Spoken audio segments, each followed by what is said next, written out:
नरखों ਨੂੰ ਤੁਸੀਂ truck wash oil change air brake ਦਾ ਕੰਮ ਕਰਵਾ ਸਕਦੇ ਹੋ। ਨਵੇਂ ਪੁਰਾਣੇ ਟਾਇਰ ਵਾਜਿਬ ਕੀਮਤਾਂ ਤੇ ਖਰੀਦ ਸਕਦੇ ਹੋ। ਸੈਂਟਰਨੈਲਾ ਮੰਡੇਰਾ 'ਚ ਲੋਕੇਸ਼ਨ ਨੇ। Call number 209 277 0113 west coast truck driving school Fresno ਵਾਲੇ, ਜਿਹੜੇ ਕਿ ਤੁਹਾਨੂੰ ਟਰੱਕ ਦਾ ਲਾਇਸੈਂਸ ਵਧੀਆ ਸਿਖਲਾਈ ਦੇ ਕੇ ਘੱਟ ਸਮੇਂ ਦੇ ਵਿੱਚ ਲੈਣ 'ਚ ਸਹਾਇਤਾ ਕਰਦੇ ਨੇ। ਕਾਲ ਅਜੀਤ ਅਟਵਾਲ 559 374 45 41 ਦੇ ਉੱਤੇ। ਇਹਨਾਂ ਸਾਰਿਆਂ ਦਾ ਬਹੁਤ ਬਹੁਤ ਧੰਨਵਾਦ। ਜੇਕਰ ਤੁਸੀਂ ਜਾਂ ਕੋਈ ਹੋਰ ਕਾਰੋਬਾਰ ਇਸ ਪ੍ਰੋਗਰਾਮ ਨੂੰ ਸਪਾਂਸਰ ਕਰਨਾ ਚਾਹੁੰਦੇ ਹੋ, ਸੰਪਰਕ ਕਰ ਸਕਦੇ ਹੋ ਨੰਬਰ 408 722 7698 ਦੇ ਉੱਤੇ। ਗੱਲਬਾਤ ਦਾ ਸਿਲਸਿਲਾ ਮਿੰਟੋ ਜੀ ਸ਼ੁਰੂ ਕਰਦੇ ਹਾਂ। ਸ਼ਹੀਦ ਭਾਈ ਤਾਰੂ ਸਿੰਘ ਜੀ ਦੇ ਗੁਰਦੁਆਰੇ ਦੇ ਕਬਜ਼ੇ ਨੂੰ ਲੈ ਕੇ ਮਾਮਲਾ ਭਖਿਆ। ਬਿਲਕੁਲ ਜੀ, ਇਹ ਮਾਮਲਾ ਜਿਹੜਾ ਉਹ ਹੈ ਵੀ ਸੈਂਸਿਟਿਵ ਆ ਔਰ ਇਸ ਵੇਲੇ ਕਾਫੀ ਚਰਚਿਤ ਤੇ ਭਖਿਆ ਹੋਇਆ। ਮਾਮਲੇ ਦੀ ਸ਼ੁਰੂਆਤ ਹੁੰਦੀ ਆ ਇੱਕ ਵੀਡੀਓ ਤੋਂ। ਇਸ ਵੀਡੀਓ ਦੇ ਵਿੱਚ ਇੱਕ ਕੱਟੜਪੰਥੀ ਹੈ ਜਿਹੜਾ ਉਹ ਬੜੀਆਂ ਗੱਲਾਂ ਕਰਦਾ ਪਿਆ ਔਰ ਬੜੀ ਹਿੱਟ ਜੀ ਉਹ ਵੀਡੀਓ ਆ। ਤਾਂ ਉਸ ਤੋਂ ਬਾਅਦ ਫਿਰ ਇਹ ਸਾਰਾ ਕੁਛ ਹੈ ਜਿਹੜਾ ਇੰਡੀਆ 'ਚ ਪਹੁੰਚਦਾ, ਤੁਹਾਨੂੰ ਪਤਾ ਹੀ ਹੈ। ਫਿਰ ਇੰਡੀਆ ਦੇ ਵਿੱਚ ਇਹੋ ਜਿਹੇ ਮਸਲੇ ਤੇ ਕਾਫੀ ਜ਼ਿਆਦਾ ਰਾਜਨੀਤੀ ਵੀ ਹੁੰਦੀ ਆ, ਕਾਫੀ ਜ਼ਿਆਦਾ ਹਲਚਲ ਵੀ ਹੁੰਦੀ ਆ। ਤਾਂ ਇੰਡੀਆ ਨੇ ਉਸੇ ਵੇਲੇ, ਤੁਹਾਨੂੰ ਪਤਾ ਡਿਪਲੋਮੈਟਿਕ ਗੇਮ ਚੱਲਦੀ ਰਹਿੰਦੀ ਹੈ ਇੰਡੀਆ ਪਾਕਿਸਤਾਨ ਦੀ, ਤਾਂ ਇਹਨਾਂ ਨੇ ਨਾਲ ਦੀ ਨਾਲ ਇਤਰਾਜ਼ ਜਤਾ ਦਿੱਤਾ। ਮਤਲਬ ਕਿ ਇਹਨਾਂ ਦੀ ਜਿਹੜੀ ਅੰਬੈਸੀ ਹੋਊਗੀ ਇੱਧਰ, ਤਾਂ ਉਹਨਾਂ ਦੇ ਜਿਹੜੇ ਹੈਗੇ ਆ ਉੱਥੇ ਇਨਵੈਸਟਰ ਵਗੈਰਾ, ਉਹਨਾਂ ਦੇ ਸਟਾਫ ਨੂੰ ਇਹਨਾਂ ਨੇ ਸੱਦ ਕੇ ਇਤਰਾਜ਼ ਜਤਾ ਦਿੱਤਾ। ਮਤਲਬ ਕਿ ਫੋਰਨ ਮਿਨਿਸਟਰੀ ਨੇ ਪਹਿਲਾ ਕੰਮ ਇਹ ਕਰ ਦਿੱਤਾ। ਉਸ ਤੋਂ ਬਾਅਦ ਫਿਰ ਕੈਪਟਨ ਅਮਰਿੰਦਰ ਸਿੰਘ, ਫਿਰ ਮਨਜਿੰਦਰ ਸਿੰਘ ਸਿਰਸਾ, ਗੋਬਿੰਦ ਸਿੰਘ ਲੌਂਗੋਵਾਲ, ਸੁਖਬੀਰ ਸਿੰਘ ਬਾਦਲ ਔਰ ਤਮਾਮ ਜਿਹੜੇ ਹੋਰ ਇਸ ਤਰ੍ਹਾਂ ਦੇ ਰਾਜਨੀਤੀ ਕਰਨ ਵਾਲੇ ਲੋਕ ਆ, ਉਹ ਵੀ ਇਸ ਚੀਜ਼ ਨੂੰ ਨਿਖੇਧੀ ਕਰਦੇ ਨਜ਼ਰ ਆਏ ਕਿ ਇਹ ਗਲਤ ਆ। ਤੇ ਵਾਸਤਵ ਦੇ ਵਿੱਚ ਹੈ ਵੀ ਗਲਤ ਆ। ਹੁਣ ਵੇਖੋ ਜਿਹੜੀਆਂ ਉੱਥੋਂ ਰਿਪੋਰਟਾਂ ਆਉਣ ਰਹੀਆਂ, ਕਿਉਂਕਿ ਇਹ ਕਈ ਵਾਰ ਛਣ ਕੇ ਗੱਲ ਆਉਂਦੀ ਹੁੰਦੀ ਆ, ਬਹੁਤ ਨਾਜ਼ੁਕ ਮੁੱਦਾ ਬਣ ਜਾਂਦਾ ਜਦੋਂ ਬਾਰਡਰ ਪਾਰ ਦਾ ਇਹ ਮੁੱਦਾ ਹੋਵੇ। ਤਾਂ ਉੱਥੋਂ ਜਿਹੜੀ ਗੱਲਬਾਤ ਸੁਣਨ ਦੇ ਵਿੱਚ ਆਈ ਆ, ਮੈਂ ਉੱਥੇ ਨਾਸਰ ਤੇ ਦੋਹਰੀ ਜਿਹੜੇ ਹੈਗੇ ਆ ਬਹੁਤ ਸਰਗਰਮ ਨੇ, ਉਹਨਾਂ ਤੋਂ ਥੋੜਾ ਪਤਾ ਕਰਨ ਦਾ ਯਤਨ ਕੀਤਾ। ਉਹਨਾਂ ਦੇ ਅਨੁਸਾਰ ਤੇ ਇਹ ਡਿਸਪਿਊਟਡ ਸੀਗੀ ਜਗ੍ਹਾ। ਡਿਸਪਿਊਟਡ ਹੈ ਅਸਲ ਦੇ ਵਿੱਚ ਬੜੀ ਬੇਸ਼ਕੀਮਤੀ ਜਗ੍ਹਾ ਹੈ, ਬਹੁਤ ਜ਼ਿਆਦਾ ਕੀਮਤ ਰੱਖਦੀ ਆ। ਤੇ ਉੱਥੇ ਨਾਲ ਹੀ ਮਸੀਤ ਆ, ਨਾਲ ਹੀ ਇਹ ਗੁਰਦੁਆਰਾ ਹੈ। ਤੇ ਉਹਨਾਂ ਦੀ ਨਿਗਾਹ ਹੈ ਇਹਦੇ ਵਿੱਚ ਕਿਤੇ ਨਾ ਕਿਤੇ ਕਿ ਅਸੀਂ ਇਹ ਜਗ੍ਹਾ ਖਾਲੀ ਕਰਾ ਲਈਏ। ਔਰ ਇੱਕ ਦੱਸਦੇ ਕਿ ਕਾਫੀ ਜ਼ਿਆਦਾ ਸਰਗਰਮ ਹੈ ਇਸ ਮਾਮਲੇ ਦੇ ਵਿੱਚ ਬੰਦਾ। ਤੇ ਇਹ ਦੋਨੇ ਧਿਰਾਂ ਜਿਹੜੀਆਂ ਉਹ ਅਦਾਲਤ ਦੇ ਵਿੱਚ ਵੀ ਗਈਆਂ ਨੇ। ਮਤਲਬ ਕਿ ਇਹਨਾਂ ਦਾ ਇਹ ਜਿਹੜਾ ਡਿਸਪਿਊਟ ਹੋਆ ਉਹ ਅਦਾਲਤ ਦੇ ਵਿੱਚ ਵੀ ਹੈ। ਜਿੰਨਾ ਕੁ ਉੱਥੋਂ ਪਤਾ ਲੱਗਿਆ, ਹੁਣ ਪਤਾ ਨਹੀਂ ਇੱਕ ਸੱਚ ਕੀ ਹੈ ਝੂਠ ਕੀ ਹੈ। ਤਾਂ ਉਸ ਤੋਂ ਬਾਅਦ ਇਹ ਜਿਹੜੀ ਵੀਡੀਓ ਆਈ ਆ, ਬੜੇ ਨਫ਼ਰਤੀ ਭਾਵ ਜਿਹਦੇ ਨਾਲ ਵੀਡੀਓ ਬਣੀ, ਤਾਂ ਉਸ ਤੋਂ ਬਾਅਦ ਹੋਇਆ ਕੀ ਆ ਕਿ ਪਾਕਿਸਤਾਨ ਦੇ ਵਿੱਚ ਇਸ ਚੀਜ਼ ਦੀ ਮੁਖਾਲਫਤ ਹੋਈ ਆ। ਕਿਉਂਕਿ ਦੇਖੋ ਦੋਵਾਂ ਪਾਸਿਓਂ ਲੋਕ ਚੰਗੇ ਵੀ ਹੈਗੇ, ਦੋਵਾਂ ਪਾਸਿਓਂ ਲੋਕ ਮਾੜੇ ਵੀ ਹੈਗੇ। ਮਾੜੇ ਇਸ ਤਰ੍ਹਾਂ ਆ ਕਿ ਜਿਨ੍ਹਾਂ ਨੇ ਲਾਂਬੂ ਲਾਉਣਾ ਹੁੰਦਾ ਹਰ ਵੇਲੇ, ਚੰਗੇ ਲੋਕ ਆ ਕਿ ਜਿਹੜੇ ਇਸ ਤਰ੍ਹਾਂ ਦੇ ਲਾਂਬੂ ਲਾਉਣ ਵਾਲੇ ਬੰਦੇ ਉਹਨਾਂ ਦੀ ਵਿਰੋਧਤਾ ਕਰਦੇ ਆ। ਤਾਂ ਉੱਥੇ ਵੀ ਵਿਰੋਧਤਾ ਹੋਈ। ਫਿਰ ਉਸ ਤੋਂ ਬਾਅਦ ਮੇਰੇ ਖਿਆਲ ਦੇ ਨਾਲ ਕਾਰਵਾਈ ਦੀ ਸਿਫਾਰਿਸ਼ ਹੋਈ ਤੇ ਸ਼ਾਇਦ ਮਾਮਲਾ ਵੀ ਦਰਜ ਹੋ ਗਿਆ ਵਾ। ਤਾਂ ਕੁੱਲ ਮਿਲਾ ਕੇ ਅਸੀਂ ਕਹਿ ਸਕਦੇ ਹਾਂ ਕਿ ਮਾਮਲਾ ਉੱਠਿਆ ਜ਼ਰੂਰ ਆ। ਅੱਗੇ ਵੀ ਆਪਾਂ ਦੇਖਿਆ ਸੀ ਜਦੋਂ ਗੁਰਦੁਆਰੇ ਤੇ ਹਮਲਾ ਹੋਇਆ ਸੀਗਾ, ਇੱਕ ਬੰਦੇ ਨੇ ਕਿਸ ਤਰ੍ਹਾਂ ਆਪਣਾ ਨਿੱਜੀ ਮਸਲਾ ਜਿਹੜਾ ਸੀਗਾ ਉਹ ਬਣਾ ਦਿੱਤਾ, ਕਮਿਊਨਿਟੀ ਦੇ ਅਗੇਂਸਟ ਬਣਾ ਦਿੱਤਾ। ਤੇ ਉਸ ਤੋਂ ਬਾਅਦ ਬੜਾ ਸਖਤ ਐਕਸ਼ਨ ਹੋਇਆ ਸੀ ਉਹਦੇ ਖਿਲਾਫ, ਬੜਾ ਸਖਤ ਐਕਸ਼ਨ ਹੋਇਆ ਸੀਗਾ। ਤੇ ਉਸ ਤਰ੍ਹਾਂ ਹੀ ਇਹ ਸਭ ਕੁਛ ਹੋਣਾ ਮੇਰੇ ਖਿਆਲ ਦੇ ਨਾਲ ਸਖਤ ਐਕਸ਼ਨ ਹੀ ਹੋਊਗਾ, ਕਿਉਂਕਿ ਉੱਥੋਂ ਦੇ ਜਿਹੜੇ ਸਿੱਖ ਲੀਡਰ ਆ ਉਹ ਵੀ ਉੱਠਣਗੇ, ਆਵਾਜ਼ ਬੁਲੰਦ ਕਰਨਗੇ। ਔਰ ਵੈਸੇ ਵੀ ਤੁਹਾਨੂੰ ਪਤਾ ਇਮਰਾਨ ਖਾਨ ਦਾ ਜਿਹੜਾ ਸਿੱਖਾਂ ਪ੍ਰਤੀ ਝੁਕਾਅ ਹੈਗਾ ਹੀ ਹੈਗਾ। ਸੋ ਮੈਨੂੰ ਲੱਗਦਾ ਕਿ ਕਾਰਵਾਈ ਤੇ ਹੋਊਗੀ। ਪਰ ਦੂਜੀ ਗੱਲ ਇਹ ਆ ਕਿ ਇਸ ਤਰ੍ਹਾਂ ਦੇ ਜਿਹੜੇ ਲੋਕ ਆ ਕੱਟੜਵਾਦੀ ਮੁਲਕ ਜਾਂ ਦੋ ਭਾਈਚਾਰੇ ਜਦੋਂ ਨਜ਼ਦੀਕ ਆਉਂਦੇ ਆ ਤੇ ਕਿਤੇ ਨਾ ਕਿਤੇ ਰਾਹ 'ਚ ਰੁਕਾਵਟ ਬਣੀ ਜਾਂਦੇ ਆ। ਆਪਾਂ ਦੇਖਿਆ ਅਤੀਤ ਦੇ ਵਿੱਚ। ਪਰ ਇਹ ਵੀ ਸੱਚ ਆ ਕਿ ਮਾਈਨੋਰਟੀ ਦਾ ਹਰੇਕ ਥਾਂ ਤੇ, ਚਾਹੇ ਕੋਈ ਵੀ ਹੋਵੇ ਰਾਜ, ਕੋਈ ਵੀ ਦੇਸ਼ ਹੋਵੇ, ਹਰੇਕ ਥਾਂ ਤੇ ਮਾਈਨੋਰਟੀ ਦਾ ਹੀ ਰੋਣਾ ਰਹਿੰਦਾ ਹੈ।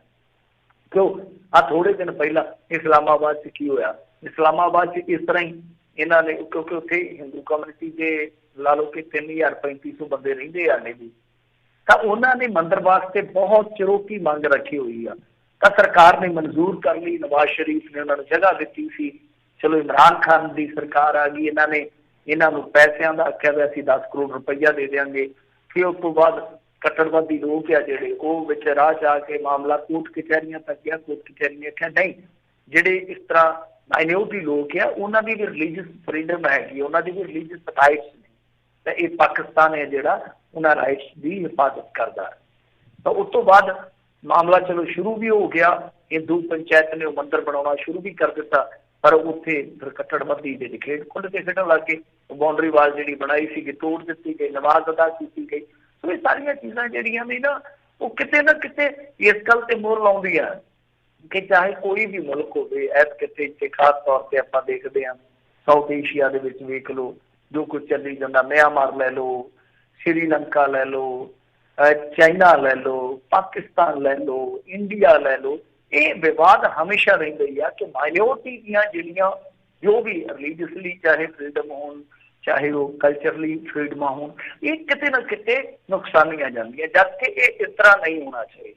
जे तुसी अपने देश के विच भी इस तरह का माहौल नहीं बना सकते तो फिर तुसी आले दुआले गुआढ़ी के नाल की माहौल बनाओगे।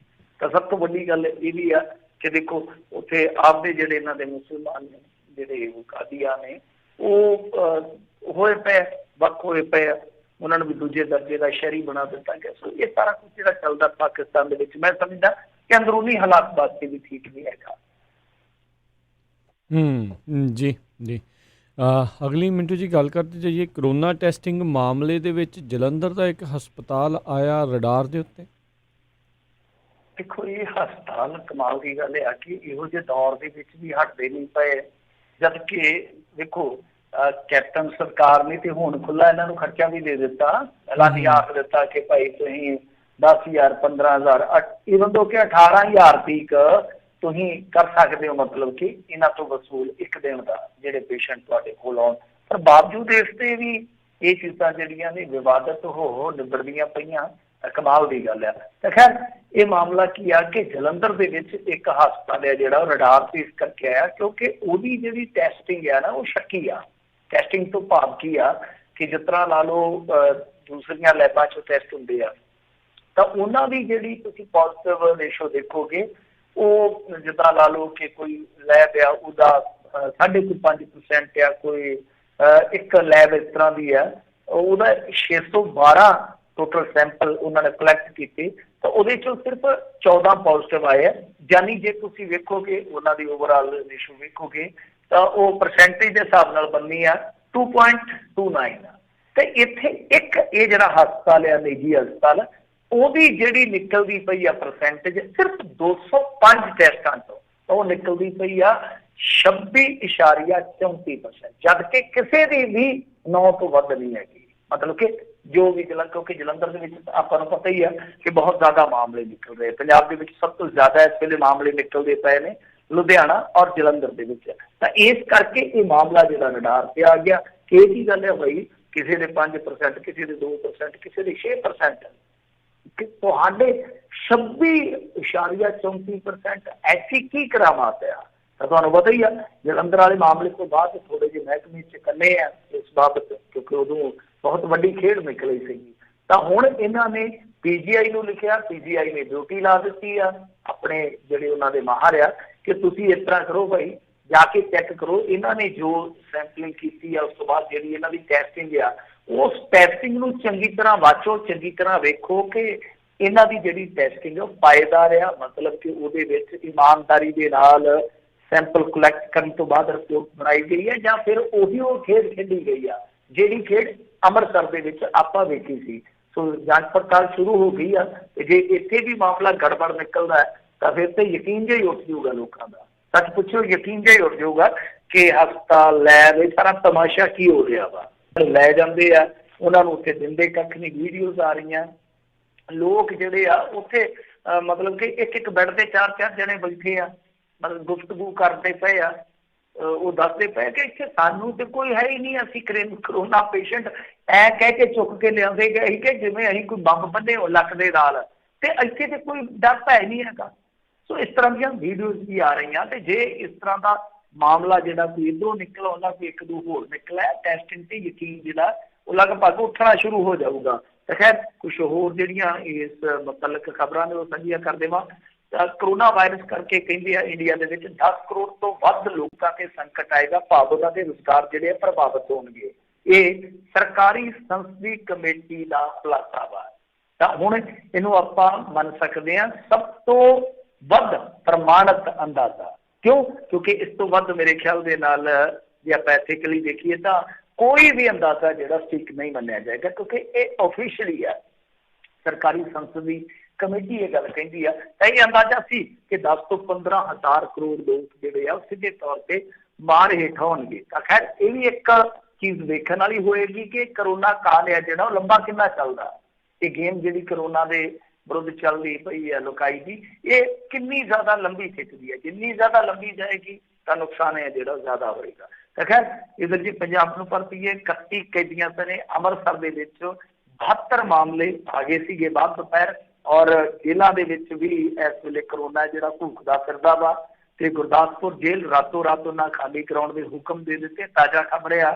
ਇਸ ਤੋਂ ਇਲਾਵਾ ਜੇਲ੍ਹਾਂ ਦੇ ਵਿੱਚ ਬਹੁਤ ਜ਼ਿਆਦਾ ਭੈ, ਔਰ ਅੰਮ੍ਰਿਤਸਰ ਦੇ ਵਿੱਚ ਹੁਣੇ ਹੀ ਖਬਰ ਮੈਂ ਪੜ੍ਹਦਾ ਪਿਆ ਸੀ ਇੱਕ ਥਾਂ ਤੋਂ, ਇੱਕ ਪੱਤਰਕਾਰ ਸੱਜਣ ਦੀ, ਉਹ ਕਹਿੰਦੇ ਆ ਕਿ ਇਸ ਵੇਲੇ ਅੰਮ੍ਰਿਤਸਰ ਦੇ ਵਿੱਚ ਇੰਨਾ ਜ਼ਿਆਦਾ ਦਹਿਸ਼ਤ ਜ਼ਦਾ ਮਾਹੌਲ ਆ ਕਿ ਕੈਦੀ ਜਿਹੜੇ ਆ ਉਹ ਹੰਗਰ ਸਟ੍ਰਾਈਕ ਤੇ ਚਲੇ ਗਏ, ਭੁੱਖ ਹੜਤਾਲ ਤੇ ਚਲੇ ਗਏ ਆ। ਤਾਂ ਇਹ ਬਹੁਤ ਵੱਡੀ ਖਬਰ ਆ ਕਿ ਕੈਦੀ ਡਹਿਲ ਰਹੇ ਆ। ਕੈਦੀਆਂ ਨੂੰ ਵੈਸੇ ਵੀ ਡਰ ਹੁੰਦਾ ਕਿ ਯਾਰ ਜੇਲ੍ਹ ਦੇ ਵਿੱਚ ਦਵਾ ਦੱਪਾ ਤੇ ਉਤਰਾ ਦਾ ਹੀ ਮਿਲਣਾ, ਤੇ ਜੇ ਕਿਤੇ ਰਗੜੇ ਗਏ, ਕਿਤੇ ਡੱਬਾ ਬੰਦ ਹੋ ਕੇ ਨਾ ਘਰ ਨੂੰ ਚਲੇ ਜਾਈਏ, ਇਹ ਡਰ ਰਹਿੰਦਾ ਸੱਚ ਜਾਣੋ ਕੈਦੀ ਨੂੰ। ਤਾਂ ਇਸ ਕਰਕੇ ਉਸ ਡਰ ਦੇ ਮਾਹੌਲ ਦੇ ਵਿੱਚ ਉੱਥੇ ਭੁੱਖ ਹੜਤਾਲ ਜਿਹੜੀ ਹੋ ਚੁੱਕੀ ਹੈ। ਜਲੰਧਰ ਦੇ ਵਿੱਚ ਵੀ 48 ਮਾਮਲੇ ਆਏ ਆ। ਜ਼ਿਲ੍ਹਾ ਸੰਗਰੂਰ ਦੇ ਵਿੱਚ 24 ਘੰਟਿਆਂ ਦੇ ਦੌਰਾਨ 3 ਬੰਦੇ ਮਰੇ ਆ ਤੇ ਮਰਨ ਵਾਲਿਆਂ ਦੀ ਉੱਥੇ ਤਾਦਾਦ ਉਸ ਜ਼ਿਲ੍ਹੇ ਦੇ ਵਿੱਚ ਹੋ ਗਈ ਆ 25। ਕਪੂਰਥਲਾ ਜ਼ਿਲ੍ਹੇ ਦੇ ਵਿੱਚ ਕਰੋਨਾ ਪੋਜ਼ਿਟਿਵ ਜਿਹੜੇ ਮਾਮਲੇ ਅੱਜ ਆਏ ਆ ਉਹ 2 ਦਰਜਨ ਤੋਂ ਵੱਧ ਆ। ਐਗਜ਼ੈਕਟ ਹੈਗੀ ਆ ਗਿਣਤੀ 26, ਪਰ ਇਹ ਨੋਟ ਜ਼ਰੂਰ ਕਰ ਲਿਓ ਨੋਟੇਬਲ ਚੀਜ਼ ਆ ਕਿ ਇਹ ਅੰਕੜੇ ਜਿਹੜੇ ਆ ਉਹ ਸ਼ਾਮ ਤੋਂ ਪਹਿਲਾਂ ਦੇ ਆ। ਦੇਰ ਸ਼ਾਮ ਤੋਂ ਬਾਅਦ ਇਹਨਾਂ ਦੀ ਆਪਰੇਸ਼ਨ ਫਿਰ ਦੁਬਾਰਾ ਹੁੰਦੀ ਆ। ਤਾਂ ਖਡੂਰ ਸਾਹਿਬ 'ਚ ਵੀ ਇੱਕ ਨੌਜਵਾਨ ਦੀ ਮੌਤ ਹੋਈ ਆ। ਫਿਰੋਜ਼ਪੁਰ ਜ਼ਿਲ੍ਹੇ ਅੰਦਰ ਵੀ ਅੱਜ ਜਿਹੜੇ ਆ 35 ਨਵੇਂ ਕੇਸ ਆਏ ਆ। ਤੇ ਅੰਮ੍ਰਿਤਸਰ ਦੇ ਵਿੱਚ ਜਿਵੇਂ ਆਪਾਂ ਮਰੀਜ਼ਾਂ ਦੀ ਗੱਲ ਕਰ ਲਈ ਆ, ਮੌਤਾਂ ਅੱਜ 3 ਹੋਈਆਂ। ਇਸ ਤੋਂ ਇਲਾਵਾ ਕਰੋਨਾ ਜਿਹੜਾ ਵੱਧਦਾ ਉਹ ਵਿਦਿਆ ਦੇ ਜਿਹੜੇ ਸੰਸਥਾਨ ਆ ਉਧਰ ਵੀ ਹੋ ਗਿਆ। ਪੰਜਾਬ ਸਕੂਲ ਐਜੂਕੇਸ਼ਨ ਬੋਰਡ ਦੇ ਦਫ਼ਤਰ 'ਚ ਵੀ ਕਰੋਨਾ ਨੇ ਦਸਤਕ ਦਿੱਤੀ ਆ। ਉਹ ਕਹਿੰਦਾ ਲਿਆਓ ਵੀ ਆਪਾਂ ਵੀ ਕਿਤਾਬਾਂ ਤੁਹਾਡੀਆਂ ਚੈੱਕ ਕਰੀਏ। ਸਿੱਖਿਆ ਬੋਰਡ ਦੇ ਕੰਟਰੋਲਰ ਨੂੰ ਕਰੋਨਾ ਪੋਜ਼ਿਟਿਵ ਪਾਇਆ ਗਿਆ। ਸੋ ਕਾਫੀ ਜ਼ਿਆਦਾ ਇਸ ਵੇਲੇ ਮੁਸ਼ਕਿਲ ਆ, ਕਿਉਂਕਿ ਜਿਵੇਂ ਆਪਾਂ ਕੱਲ ਵੀ ਵੇਖਿਆ ਸੀਗਾ ਕਿ ਥਾਣੇ ਬੰਦ ਕਰਨੇ ਪੈ ਰਹੇ ਆ, ਫਿਰ ਉਸ ਤੋਂ ਇਲਾਵਾ ਦਫ਼ਤਰ ਬੰਦ ਕਰਨੇ ਪੈ ਰਹੇ ਆ, ਬੈਂਕ ਬੰਦ ਕਰਨੇ ਪੈ ਰਹੇ ਆ, ਹਸਪਤਾਲ ਬੰਦ ਕਰਨੇ ਪਏ ਆ। ਤਾਂ ਜਿਵੇਂ ਜਿਵੇਂ ਇਹ ਫੈਲਦਾ ਹੈ ਇਹਦਾ ਇਹੀ ਨੁਕਸਾਨ ਆ ਕਿ ਆਰਥਿਕ ਤੌਰ ਤੇ ਵੀ ਤੁਹਾਨੂੰ ਸੱਟ ਵੱਜੇਗੀ, ਔਰ ਜਿਹੜੀਆਂ ਤੁਹਾਡੀਆਂ ਇਹ ਜਦੋਜਹਿਦ ਚੱਲਦੀਆਂ ਪਈਆਂ ਨੇ ਕਰੋਨਾ ਦੇ ਵਿਰੁੱਧ, ਤਾਂ ਉਹਦੇ ਵਿੱਚ ਵੀ ਤੁਹਾਨੂੰ ਕਿਤੇ ਨਾ ਕਿਤੇ ਨੁਕਸਾਨ ਝੱਲਣਾ ਪੈਂਦਾ ਇਹਨਾਂ ਚੀਜ਼ਾਂ ਕਰਕੇ। ਜੀ ਅਗਲੀ ਮਿੰਟੂ ਜੀ ਗੱਲ ਕਰਦੇ ਜਾਈਏ। ਰਾਜਸਥਾਨ ਦੇ ਮੁੱਖ ਮੰਤਰੀ ਅਸ਼ੋਕ ਗਹਿਲੋਤ ਨੂੰ ਸਿਖਾਇਆ ਜਾਵੇ ਸਬਕ, ਮਾਇਆਵਤੀ ਦੇ ਵੱਲੋਂ ਵਿਪ ਜਾਰੀ ਕੀਤਾ।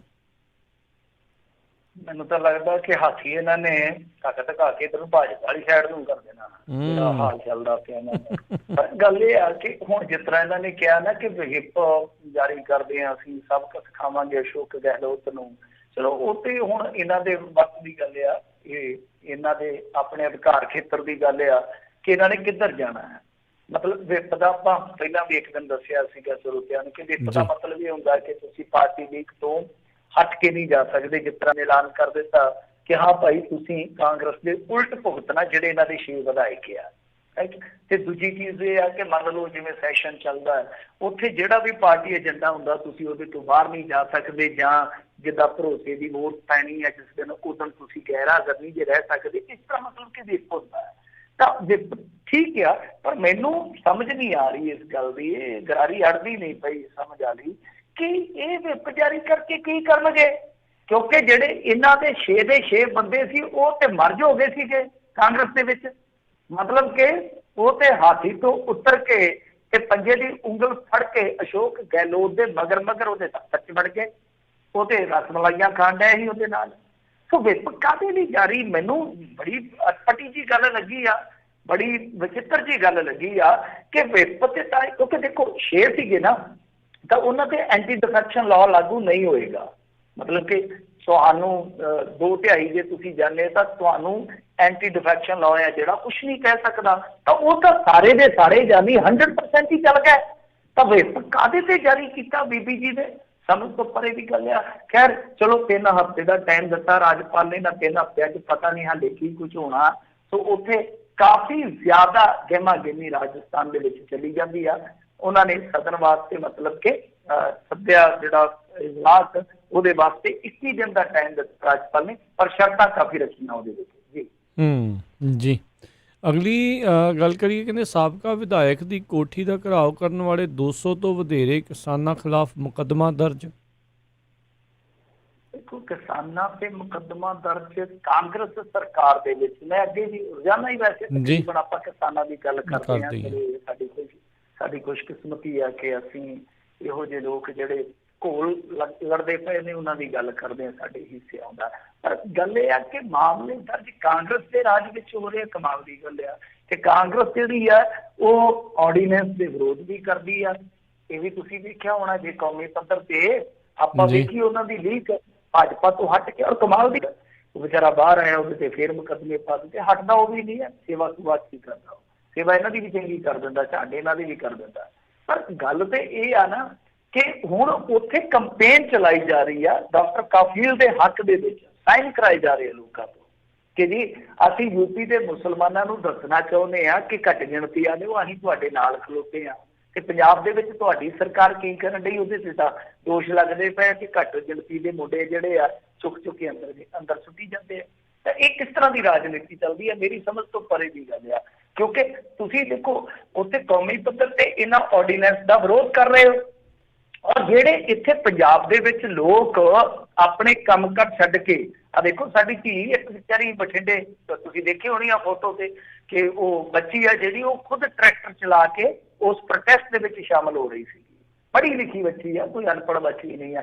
ਤਾਂ ਦੇਖੋ ਸਾਡੇ ਤੇ ਬੱਚੇ, ਸਾਡੇ ਜਿਹੜੇ 20 ਸਾਲ ਦੇ ਆ, ਉਹ ਵੀ ਸੰਘਰਸ਼ਾਂ ਦੇ ਵਿੱਚ ਜਾ ਕੇ ਕੁੱਦਣ ਡਏ ਆ ਕਿ ਉਹਨਾਂ ਨੂੰ ਡਾਂਗਾ ਵੀ ਹੋ ਸਕਦਾ ਮਿਲਣ, ਉਹਨਾਂ ਨੂੰ ਹੋ ਸਕਦਾ ਕੇਸ ਵੀ ਜਿਸ ਤਰ੍ਹਾਂ ਤੁਸੀਂ ਦੇਈ ਜਾਂਦੇ ਹੋ ਉਹ ਵੀ ਕੱਲ੍ਹ ਨੂੰ ਸਾਹਮਣਾ ਕਰਨਾ ਪੈ ਜਾਵੇ ਉਹਨਾਂ ਨੂੰ। ਪਰ ਇਹ ਹੋ ਕਿੱਥੇ ਰਿਹਾ ਕਾਂਗਰਸ ਦੇ ਰਾਜ ਦੇ ਵਿੱਚ ਕਿ ਤੁਸੀਂ ਤੇ ਖੁਦ ਆਰਡੀਨੈਂਸ ਦੇ ਵਿਰੋਧ ਦੇ ਵਿੱਚ ਸੜਕਾਂ ਤੇ ਹੋਣੇ ਚਾਹੀਦੇ ਸੀ, ਤੇ ਤੁਸੀਂ ਤੇ ਉਹਨਾਂ ਲੋਕਾਂ ਨੂੰ ਵੀ ਕੁਚਲ ਰਹੇ ਹੋ ਜਿਹੜੇ ਸੜਕਾਂ ਤੇ ਹਨ।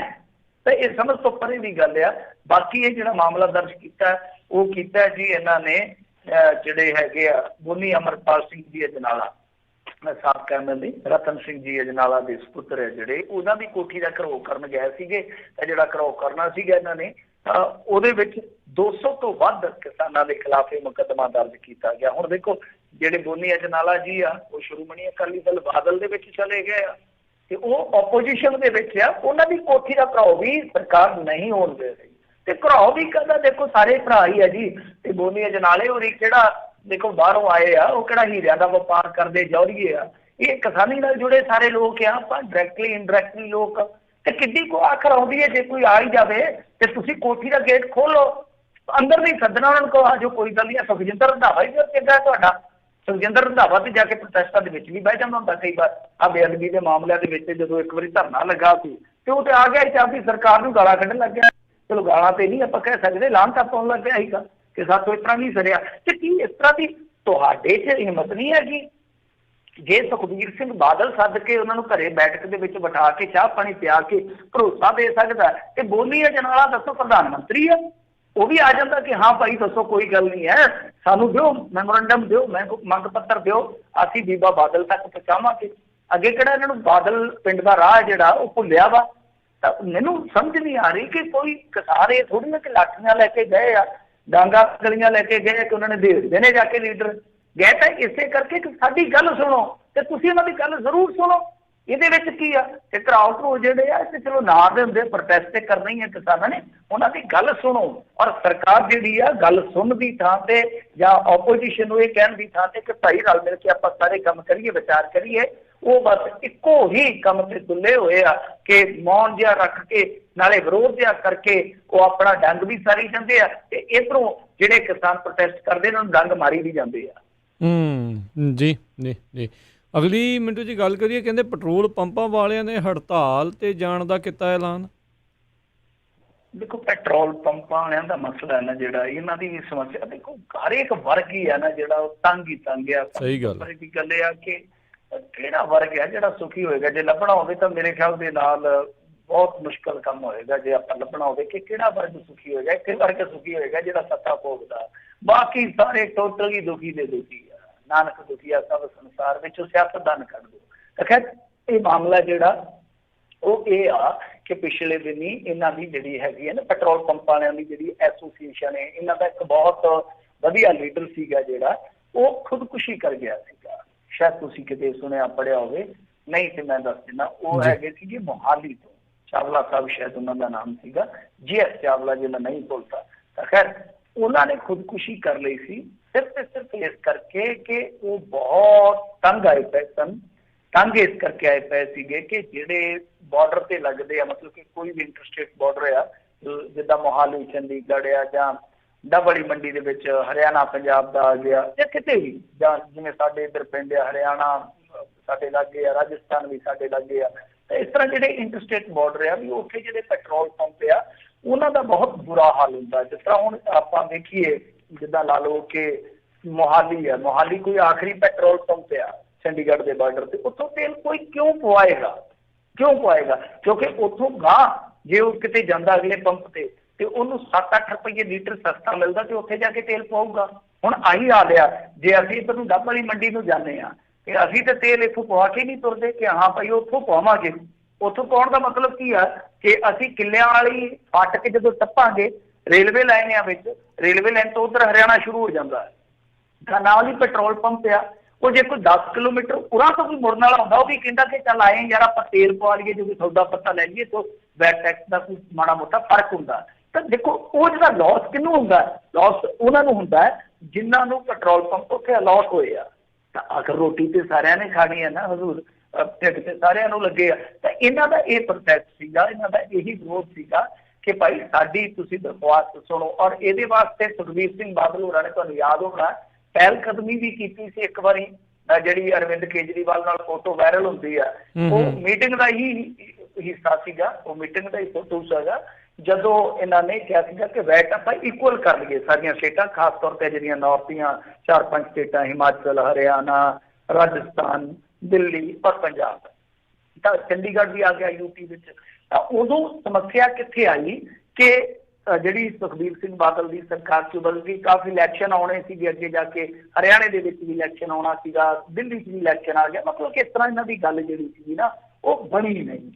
ਤਾਂ ਹੁਣ ਜੇ ਵੇਖੋ ਤੇ ਇਹ ਕੋਈ ਵੱਡੀ ਗੱਲ ਨਹੀਂ ਹੈਗੀ, ਰਾਜ ਕਰਨਵੀਰ ਸਿੰਘ ਜੀ, ਵੱਡੀ ਗੱਲ ਨਹੀਂ। ਮਤਲਬ ਜੇ ਤੁਸੀਂ ਚੰਡੀਗੜ੍ਹ ਦੇ ਨਾਲ ਸੈਟਿੰਗ ਕਰਨੀ ਆ, ਚਲੋ ਦਿੱਲੀ ਦੂਰ ਰਹਿ ਗਿਆ, ਦਿੱਲੀ ਜਾਣੇ, ਹਰਿਆਣਾ ਜਾਣੇ। ਜੇ ਅਸੀਂ ਹਰਿਆਣੇ ਦੇ ਨਾਲ ਗੱਲ ਕਰਨੀ ਹੋਵੇ ਤਾਂ ਉਹਨਾਂ ਨੂੰ ਅਸੀਂ ਕਹਿ ਸਕਦੇ ਹਾਂ ਕਿ ਇਸ ਤਰ੍ਹਾਂ ਆ ਵੀਰੇ ਕਿ ਥੋੜਾ ਜਿਹਾ ਤੁਸੀਂ ਮਤਲਬ ਕਿ ਇੱਧਰ ਨੂੰ ਆ ਜਾਓ, ਠਾਹ ਨੂੰ ਆ ਜਾਓ, ਅਸੀਂ ਵੀ ਥੋੜਾ ਜਿਹਾ ਠਾਹ ਨੂੰ ਆਉਂਦੇ ਹਾਂ। ਮਤਲਬ ਠਾਹ ਤੋਂ ਭਾਵੇਂ ਆ ਕਿ ਤੁਸੀਂ ਥੋੜਾ ਜਿਹਾ ਗਾਹ ਨੂੰ ਆ ਜਾਓ, ਥੋੜਾ ਜਿਹਾ ਵੈਟ ਵਧਾ ਦਿਓ। ਜੇ ਮੰਨ ਲਓ ਚੰਡੀਗੜ੍ਹ ਦਾ ਤੇ ਮੋਹਾਲੀ ਦਾ ਪੰਜਾਬ ਦਾ ਫਰਕ ਹੈ 5 ਰੁਪਈਆਂ ਦਾ, ਤਾਂ ਉਹਨਾਂ ਨੂੰ ਕੀ ਹੈ ਕਿ ਤੁਸੀਂ ਭਾਈ 2.5 ਐ ਕਰੋ ਵਧਾ ਦਿਓ, ਅਸੀਂ 2.5 ਹੈ ਜਿਹੜਾ ਉਹ ਘਟਾ ਦਿੰਦੇ ਆ, ਤਾਂ ਇਕੁਅਲ ਹੋ ਜਾਏਗਾ। ਮਤਲਬ ਕਿ ਇਹਦੇ ਨਾਲ ਕੀ ਹੈ ਕਿ ਪੈਟਰੋਲ ਪੰਪ ਵਾਲੇ ਬਚ ਜਾਣਗੇ। ਸੋ ਜੇ ਕਰਨਾ ਹੋਵੇ ਤਾਂ ਕੋਈ ਬਹੁਤੀ ਵੱਡੀ ਗੱਲ ਨਹੀਂ। ਪਹਿਲੀ ਗੱਲ ਆ, ਤੁਸੀਂ ਯਾਰ ਕਿਉਂ ਨਹੀਂ ਇਹ ਮੰਗ ਰੱਖਦੇ, ਇਹ ਕਿਉਂ ਨਹੀਂ ਮੰਗ ਰੱਖਦੇ ਕਿ GST ਦੇ ਦਾਇਰੇ 'ਚ ਲਿਆਓ? ਠੀਕ ਹੈ, ਸਟੇਟਾਂ ਨੂੰ ਥੋੜਾ ਜਿਹਾ ਮਾਲੀਆ, ਥੋੜਾ ਜਿਹਾ ਕੀ ਅੱਛਾ ਖਾਸਾ ਮਾਲੀਆ ਨੁਕਸਾਨਿਆ ਜਾਊਗਾ, ਪਰ ਉਹਦਾ ਇੱਕ ਫਾਇਦਾ ਕੀ ਹੋਣਾ? ਫਾਇਦਾ ਤੁਹਾਨੂੰ ਇਹ ਹੋਣਾ ਕਿ 28% ਤੋਂ ਵੱਧ ਟੈਕਸ ਨਹੀਂ ਲੱਗਣਾ। ਟੈਕਸ ਤੇ ਆਪਾਂ ਇੱਕ ਦਿਨ ਖਬਰ ਕੀਤੀ ਸੀ ਨਾ ਕਿ ਪੈਟਰੋਲ ਡੀਜ਼ਲ ਤੇ 200% ਲੱਗਿਆ ਕਈਆਂ ਸਟੇਟਾਂ ਦੇ ਵਿੱਚ। ਇਹ ਮਾਮਲਾ ਹਾਈ ਕੋਰਟ 'ਚ ਚਲਾ ਗਿਆ ਕਿ ਇੰਨਾ ਟੈਕਸ, ਕਿਸੇ ਚੀਜ਼ ਤੇ ਇੰਨਾ ਟੈਕਸ ਵੀ ਲੱਗ ਸਕਦਾ 200%।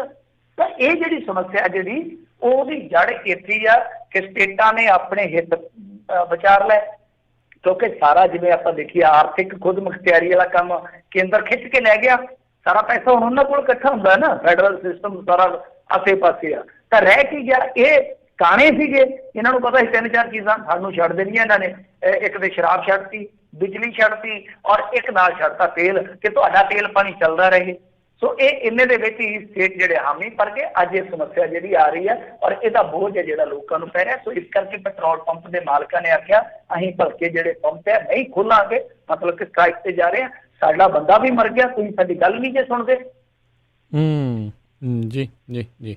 ਅਗਲੀ ਆਪਾਂ ਮਿੰਟੂ ਜੀ ਗੱਲ ਕਰਦੇ ਜਾਈਏ ਤਾਂ ਕਹਿੰਦੇ ਪਾਠ ਸਿੱਖਣ ਆਉਂਦੀ ਨਾਬਾਲਿਗਾ ਦੇ ਨਾਲ ਗ੍ਰੰਥੀ ਨੇ ਕੀਤੀਆਂ ਅਸ਼ਲੀਲ ਹਰਕਤਾਂ। ਦੇਖੋ ਇਹ ਕੁਕਰਮ ਅੱਜ ਨਾ ਜਿਹੜਾ ਬੜਾ ਬਦਨਾਮੀ ਦਾ ਸਬੱਬ ਬਣਿਆ, ਜੋ ਜਿੰਨੇ ਚੈਨਲ ਨੇ ਪੰਜਾਬੀ ਦੇ ਮੇਨ ਸਟ੍ਰੀਮ ਦੇ ਵਿੱਚ ਤਮਾਮ ਉਹ ਲਾ ਲਓ ਜਾਂ ਜਿਹੜੇ ਹੋਰ ਮੀਡੀਆ ਆਊਟਲੈਟ ਸਾਰੇ ਹੀ ਇਹ ਖਬਰ ਦਿਖਾ ਰਹੇ ਆ ਤੇ ਬਹੁਤ ਹੀ ਘਿਨਾਉਣੀ ਹਰਕਤ ਕੀਤੀ ਆ ਇਸ ਬਜ਼ੁਰਗ ਬੰਦੇ ਨੇ। ਬਜ਼ੁਰਗ ਵੀ ਕੀ ਇਹਨੂੰ ਕਹੀਏ ਹੁਣ, ਜੇ ਬੰਦਾ ਬਜ਼ੁਰਗ ਹੁੰਦਾ ਉਹ ਤੇ ਸਿਆਣਾ ਹੁੰਦਾ, ਆਪਾਂ ਕਹਿ ਦਿੰਦੇ ਹਾਂ ਸਿਆਣਾ, ਬਜ਼ੁਰਗ ਤੇ ਕਹਿੰਦੇ ਹੀ ਨਹੀਂ ਆਪਾਂ ਪੰਜਾਬੀ ਚ, ਆਪਾਂ ਕਹਿੰਦੇ ਸਿਆਣਾ ਬਿਆਣਾ ਬੰਦਾ। ਤੇ ਇਹ ਐਸਾ ਬੰਦਾ ਹੈ ਜਿਹਨੇ ਗੁਰਦੁਆਰੇ ਦੇ ਵਿੱਚ ਇਹ ਲਾਹਨਤ ਖੱਟੀ ਆ।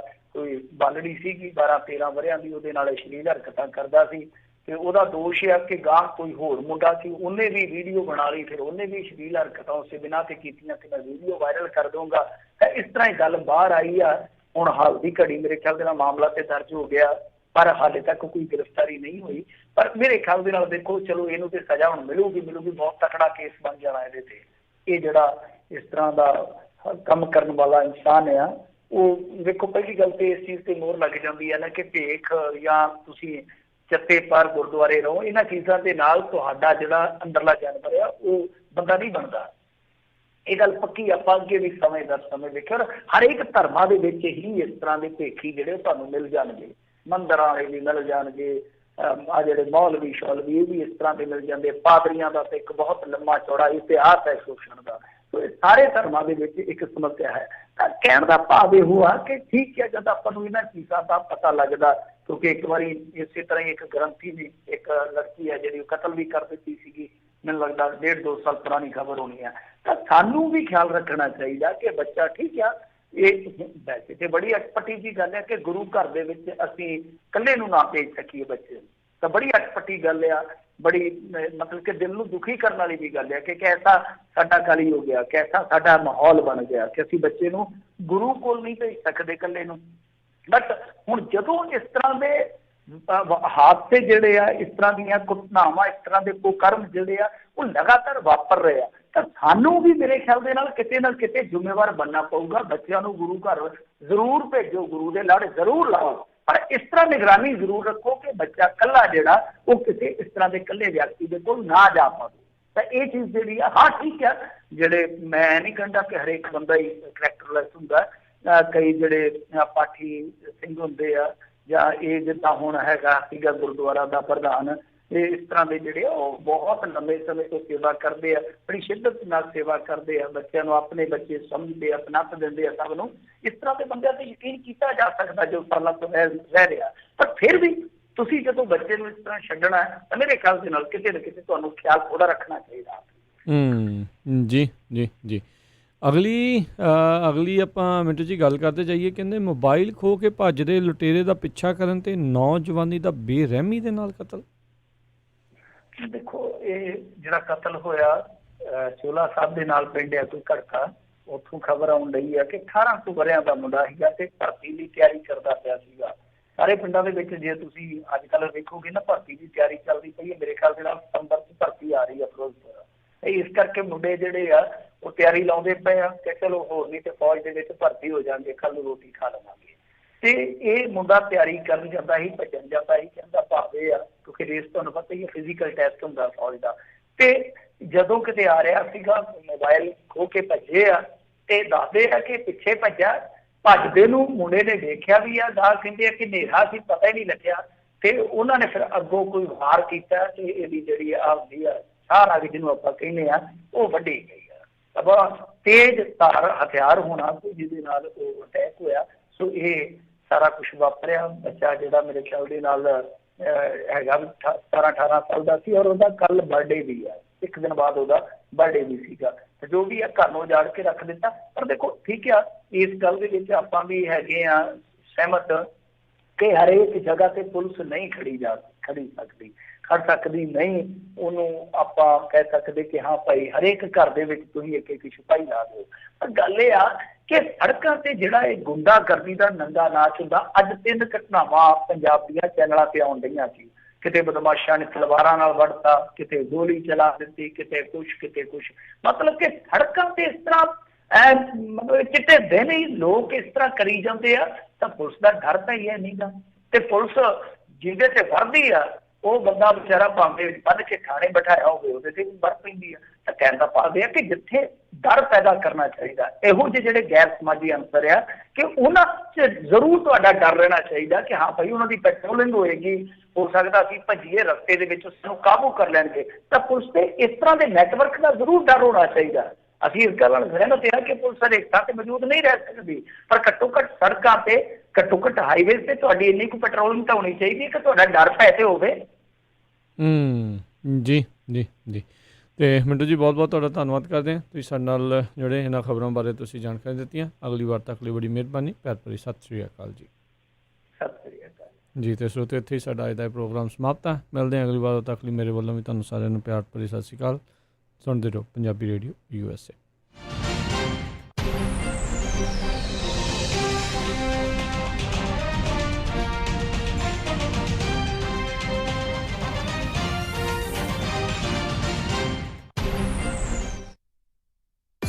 ਤੁਸੀਂ ਸੁਣ ਰਹੇ ਹੋ KOBO Yuba City 1450 AM, KIID Sacramento 1470 AM, KWRU Fresno 1300 AM, KLHC Bakersfield 1350 AM.